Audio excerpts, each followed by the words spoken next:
Good evening, welcome to ITV News Meridian. Tonight's headlines in the south. A betrayal of trust. If you'd left your car to be looked after at an airport, would you expect it to end up like this? Another day, another resignation. Southampton Test MP Alan Whitehead is the latest to quit as a shadow minister. A tale of achievement, how Emily is making her storybook debut as a wheelchair superhero. And memories of the Somme. 100 years on, we're at the scene of the massive explosion, now the focus of remembrance and reflection.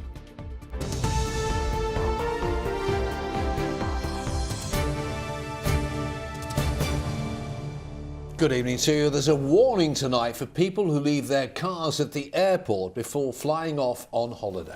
Yes, it follows the discovery of more than 1,000 vehicles left unattended in a muddy field near Gatwick.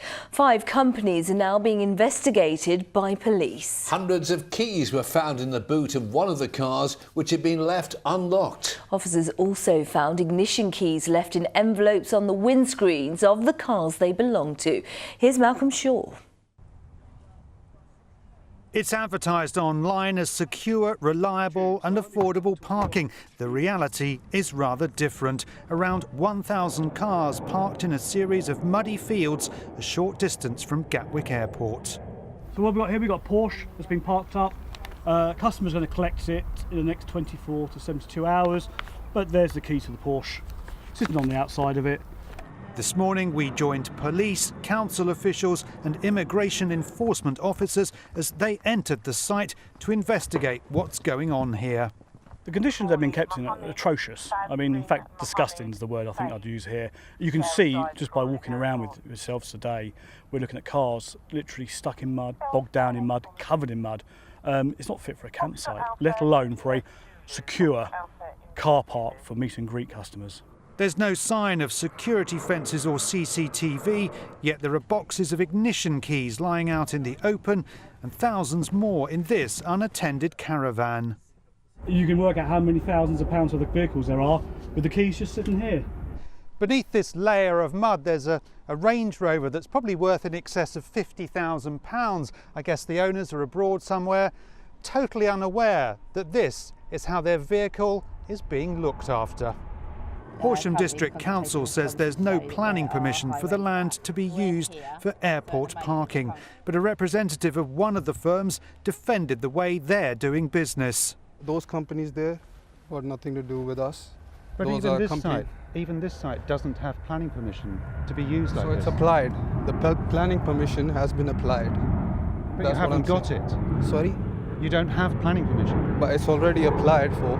With owners being charged around £50 a week, it's a money spinner. Trading Standards are now investigating if the firms are breaking the law. At the moment it's up to 5 at the moment, so we're trying to establish which ones are actually involved in that field.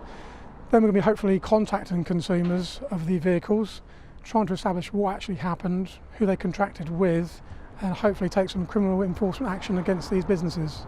As we filmed, more vehicles were still coming and going at the site. Tonight, air travellers are being warned that booking the cheapest parking may come at a cost. But these are all people's pride and joys, and they all cost money, be it £5,000 to £150,000.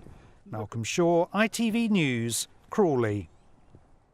And you can find more on that story as well as the rest of the day's headlines on our website. Just head to itv.com/Meridian. Coastguards involved in the search for a missing climber in Dorset have found a body. Formal identification has not yet taken place, but the family of a 26-year-old man who disappeared after a trip to Swanage earlier this month has been informed. A new test has been launched at the Queen Alexandra Hospital in Portsmouth, which can help determine what type of treatment cancer patients need. The League of Friends has donated £38,000 for the machine, which detects mutations across genes that may increase cancer growth. The fallout and the falling out continue today after last week's referendum. Southampton Labour MP Alan Whitehead resigned as a shadow minister after telling this programme last night Jeremy Corbyn's time was up. Mr Corbyn now faces a leadership challenge. Well, Tory MPs from our region are deciding who they want as their new leader, and as our Prime Minister, of course.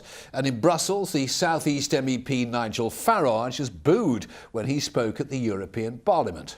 Well, our political correspondent Phil Hornby joins us now from Westminster. Phil, another dramatic day. Absolutely, Sangeeta. Events are moving at a dizzying pace. Here at Westminster, Jeremy Corbyn lost a vote of confidence very heavily amongst his MPs this afternoon. Drama here at Westminster, drama too, at the heart of the European Union. All worked. When I first came here, he told them, and said the UK would leave the EU, you laughed at me. Who's laughing now? Well, they weren't laughing, but they were heckling him. Just listen. Herr Farage. He said they must be sensible and grown up about Britain's decision and offer us a free trade deal. But they didn't seem too keen. Thank you.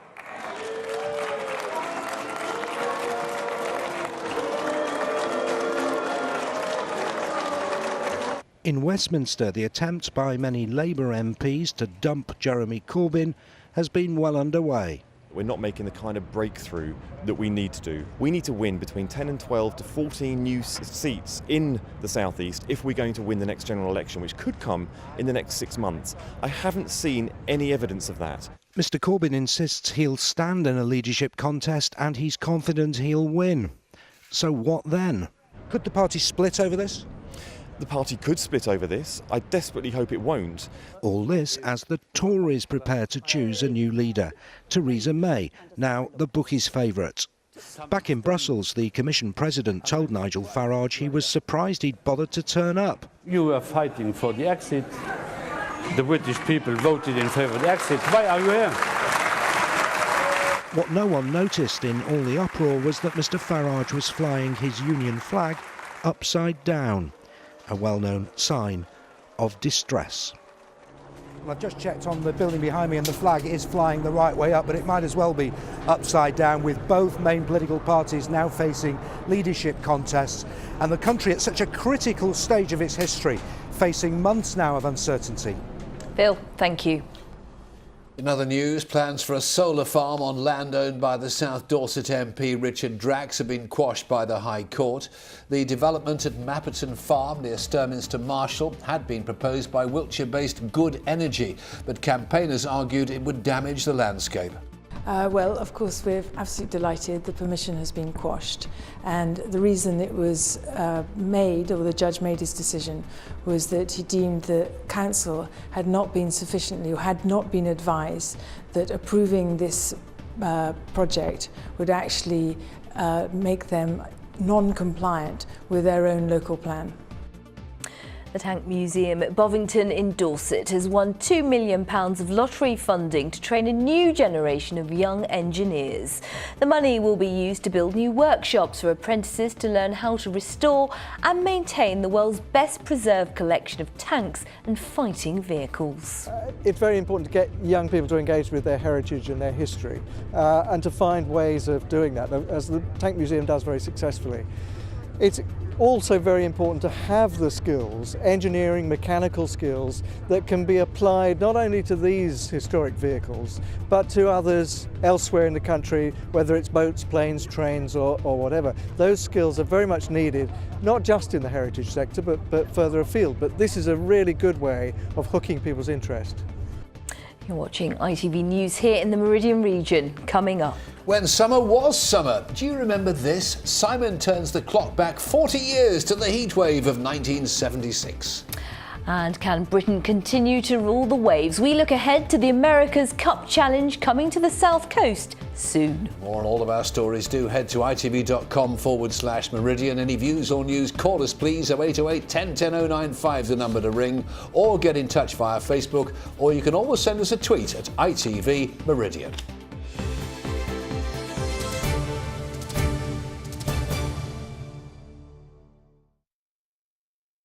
Let's take a look at some of the other news from around our region now. And Reading buses will become the first in the world to offer wireless phone charging on their vehicles. The new system, which will be installed on double-decker buses, also has traditional leads, so you can still charge your phone the old-fashioned way. A record store thought to be the first of its kind has opened in Brighton. The Bella Union shop will sell only the releases from its own record label, including American bands such as Mercury Rev, they're good, and the Flaming Lips, as well as local Brighton acts. A Sussex-based animal charity has released pictures of a baby orangutan they've rescued in Borneo. 18-month-old Didik was found with a bullet lodged in his shoulder. It's thought his mother was shot and killed. Well, now, as the unexpected consequences of the EU Brexit vote continue to reverberate around our region, a dark and worrying element is beginning to emerge. A growing number of racist incidents targeting people from the continent working and living here are now being reported. They've been widely condemned by police. This from Mary Stanley. Graffiti in Portsmouth, an allegation of racial abuse in Basingstoke, and an attack on a Polish woman in Salisbury. Police say they're concerned at a rise in reports of racially motivated crime. Adnan Chowdhury is from the Dorset Race Equality Council. He's been told of a number of incidents, including a 9-year-old Polish girl who was told by friends to go home. We've had incidents of people being verbally abused, being told to go back where they came from. They are no longer wanted in this country, as we have voted to leave the United Kingdom. And we found some of these incidents very, very disturbing, and there are a number of people who are haters and have been committing some of these hate crimes in the South Coast. But in schools across the region, much work is going on to build positive community relations and teach tolerance and understanding to the younger generation. Here at Bramborough Primary in Worthing, pupils have been watching events unfold. I'm worried because I think people might get really hurt, and that won't be good for our reputation of this country. I kind of want the whole country, I just want them all to be friends. I don't really want too many people with anger issues. We want them to feel happy about our country. We want them to actually feel like this country is their home. It's always ignorance that breeds any kind of hatred, and we find with all children in our school that the more information the children know, the more that they are educated, the more they understand and respect diversity in all its guises across an inclusive society. Tonight, police and community leaders are appealing for calm in the wake of the Leave vote. Pupils have their own message of hope. Mary Stanley, ITV News. Meanwhile, Brighton is hoping to take on more refugees to add to the 33 unaccompanied youngsters from across Europe that have already been given sanctuary by the city. It comes after the leader of the council, Warren Morgan, met with refugee campaigners at the weekend. Right, a quick look now at what's making the national news headlines with the details to London. Mary Nightingale. David Cameron meets European leaders about the UK's vote to leave the EU. He's told them he wants constructive negotiations. But Nigel Farage had other ideas, telling European politicians they'd been rejected. You all laughed at me. Well, I have to say, you're not laughing now, are you? And in the other big Euro exit, a sorry England are on their way home from France. We do join Mark Austin and me for that and more at 6:30. Thank you, Mary. Batman, Spider-Man and Superman are to be joined by a new group of superheroes created by an imaginative and caring father. Yes, Dan White's comic book heroes are all disabled but have special superpowers. He based the main character on his own daughter Emily, who uses a wheelchair. Kerry Swain visited them at their home. Slamming the ball in the basket, 10-year-old Emily tackles football and martial arts with the same fearless energy. The inspiration for superhero Emily Buckman with superior upper body strength and a flying wheelchair. A member of the Department of Ability created by Dad Dan. He doesn't see Emily as disabled, neither does she. My condition is called spina bifida and hydrocephalus. As you can see, I'm in a wheelchair. How do you think people should treat somebody like you who's in a wheelchair with a disability? Just like a normal human being. Just like you. Emily was first diagnosed as having spina bifida literally a day before she was due. We decided on that day, there and then, that she was going to live life to the fullest and have enormous fun and make her presence known in the world. You don't want to get in the way of Emily's speeding wheelchair. It was the lack of positive disabled role models in the media that prompted her father to create his own superheroes, already printed in a colouring book, soon to be published in a comic. I've got a flying wheelchair where the wheels come off you can use either as frisbees or shields. Wow. And you've got your hands up in the air. You look a very strong superhero. Yeah, I've got really strong upper body, so I can push this all by hand. Dr. Jacob Claypole, a fantastic scientist, brought back from the afterlife, but brought back blind, but nevertheless uses his white sticks to wield out a piece of justice. Each character uses their disability as their greatest superpower. The reaction has been crazy, to say the least. It's gone from a small front room in Hampshire to literally round the world and back again. Dan has given up his job selling bathroom fittings to become a full-time illustrator. His characters have already caught the eye of Stan Lee, the man behind the Marvel comic heroes. Every single child in the world, regardless of ability, are smart, intelligent, and far more clever than people give them credit. And they're just lapping it up at the minute. Who's your favourite character? Me. And what does she say? Eat my wheels. Changing the face of disability with his Department of Ability. Kerry Swain, ITV News. Good luck, Emily and Dad. Some sports news for you now. The former Saints and Swindon manager Glenn Hoddle is being touted as the right man to succeed Roy Hodgson. The England manager resigned, of course, following his side's exit from the Euros last night. The former Reading midfielder Gylfi Sigurdsson set up Iceland's winning goal, I'll never forgive him, to book their spot in the quarter-finals. Liverpool have completed the signing of Sadio Mane from Southampton. The midfielder was sold for £34 million. He's one of a string of players to make the move from Saints to Anfield. On to hockey, Great Britain have named their squads for the Rio Olympics. A number of players from our region have been selected, including Reading trio Alex Danson and Kate and Helen Richardson-Walsh. Holcomb's Barry Middleton and Ashley Jackson feature for the men. Sailing now, and America's Cup racing returns to Portsmouth next month. Sir Ben Ainsley will be hoping his crew, Land Rover BAR, can repeat the success of last year. Spectators, meanwhile, are hoping for rather better access and rather better weather, as Sally Simmons explains. Racing foiling catamarans at 50 miles an hour, anything can happen. This is the American boat Oracle in the last America's Cup World Series event in Chicago earlier this month.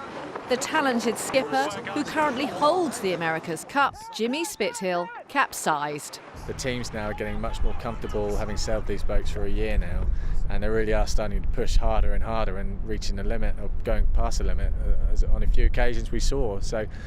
And you know what, actually it makes for better racing. It's much more action for the spectators, and you know, if we get strong winds in Portsmouth, I would expect a few more.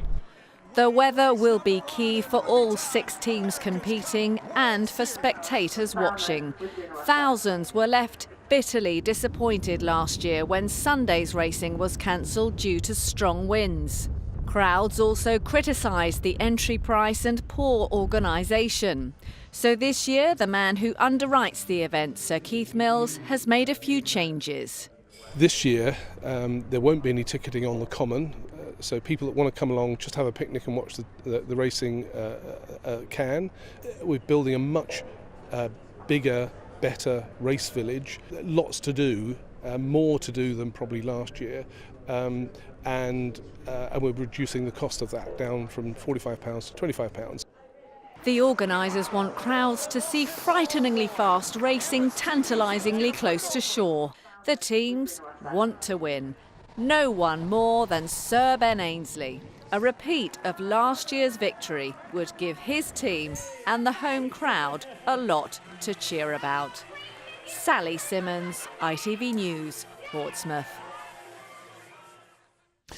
Now, they called it the Big Push. The Somme in 1916 was designed to be a decisive breakthrough in the First World War, but instead it was a costly failure.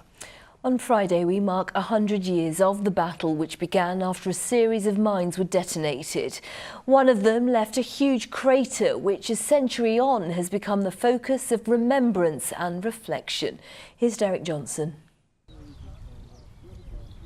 Volunteers tidy up Loch Nagar in the Somme.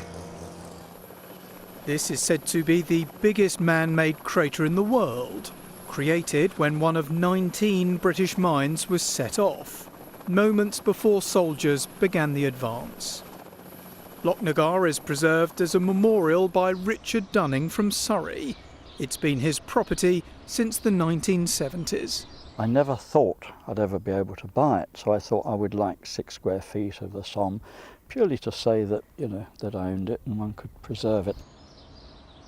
I wrote 200 letters, and then one day the 2 farmers who owned it went into the local solicitor and said, we want to fill it in, and the solicitor happened to have one of the very earliest letters, and he said, hold on, there may be a better way. This film is of one of the other mines exploding at Hawthorne Ridge. Nearby that day, the father of one of the Loch Nagar volunteers. All he's told us about this was when they were down there at Precourt, they felt the ground tremble. To the extent, I think 1 or 2 of the lads that had got their feet up against the trench got their legs broken. The point of the artillery barrage and the mines that were placed in strategic positions was to try and neutralise or at least damage the enemy's ability to defend themselves when the infantry went over the top. But unfortunately, it was spread quite thin and it didn't have the desired effect in most of the locations along the battlefield. At least some of the soldiers suspected as much. Charles Frankish was injured on day 1, though he survived the war. They'd been told that all the trenches had been destroyed by all the bombardments, but they said that was a load of rubbish because they used to put up a dummy made out of straw, and immediately it went above the parapet. There was machine gun bullets and Lord knows what flying over the top. A few miles away, and this museum has more signs of the devastating impact of the shelling of the Somme. I'm passionate about the First World War. And after school, when I was young, I go to collect the scrap in the field for win money. And after start a little idea of to build a museum. Around the museum, there are 18,000 shells, and it represents only 1 day on the village of Pozier. Loch Nagar, meanwhile, gets 250,000 visitors every year. It's dedicated to peace and reconciliation. It's a metaphor for the loss in every family, every community throughout that war, and indeed all wars. It's so quiet here now that it's hard to imagine that back then Loch Nagar and Hawthorne Ridge created what was the largest man-made sound in history, even heard back home across the English Channel. But despite the fury and the destruction, the mines and the guns did not win the day or the battle. Derek Johnson, ITV News, Loch Nagar crater. And we'll have more on the commemorations from tomorrow. Simon's with us now. Si. Yes, some more memories for you. Can you guess what was the year? James Callaghan was the Prime Minister. Yes. #1 in the pop charts, You To Me Are Everything by The Real Thing. Yes. And yes, we had a record-breaking day in Southampton. I remember it because I was 10 at the time, 1976. Yep, here are some memories from the very year. I'm just going to work out that maths just there for a minute. But yeah, today, June 28th, 1976, was when the mercury hit the dizzy heights of 35.6 Celsius. That's 96.1 Fahrenheit. And that made it the hottest temperature ever in June in this country, which is why people were frolicking in fountains like a ducks had nowhere to paddle. But look at that, there's this next bit here. That there looks like a muddy something or other. It's actually a lake. Unbelievable. You can't remember it, really, can you? Right. But we asked for memories of 1976. Lovely picture came in. Have a look at this one. This was from Fiona Hislop. That was her and her brothers in the back garden in Ryde in 1976. A few other memories. Julie Hopkins got into trouble for wearing a bikini under her school uniform so she could sunbathe at lunchtime. Nick Funnell was at school, not allowed to take his jumper off, and all of his schoolmates started fainting. The last week in August, the government appointed a minister for drought. His name was Dennis Howell. The very next week, the heavens opened and it didn't stop for days and days and days. We'll have to remember that for next time we have a hosepipe ban on the go. That's what we need to do. Is it going to stop raining now? Probably not. Probably not. Let's find out. Simon Parkin.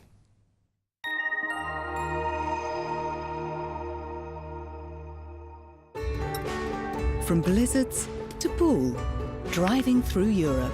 Eurotunnel the Shuttle sponsors ITV Meridian weather.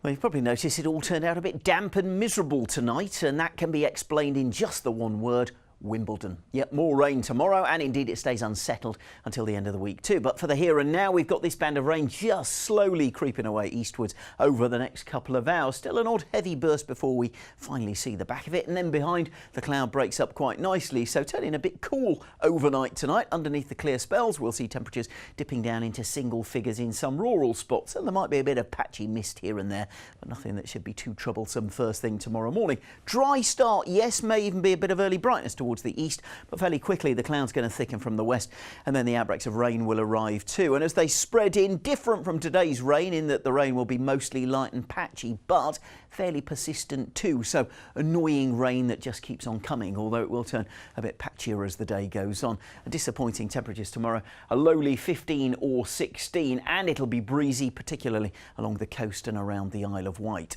As for your high tide times, you can see in Southampton just before 6 in the morning, 25 to 7 in the evening. Slightly better day on Thursday though, drier but still quite cloudy. Eurotunnel the Shuttle sponsors ITV Meridian weather. Keeping a close eye on summer. The Pollen Count, sponsored by Ilogy Eye Drops. Well, if you found today a bit sniffly and had the scratchy eyes too, unfortunately tomorrow will start the same. The dry weather means pollen levels will be high initially, but they will drop as the rain arrives, and it'll be the same plan as we head through the next few days. And in just a moment, we've got the ITV Evening News with Mark Austin and Mary Nightingale. Rachel Hepworth has got our late news. Do join her if you can. But for now, from the team here at ITV Meridian, thank you as always very much indeed for watching. Take care, stay dry. Bye-bye.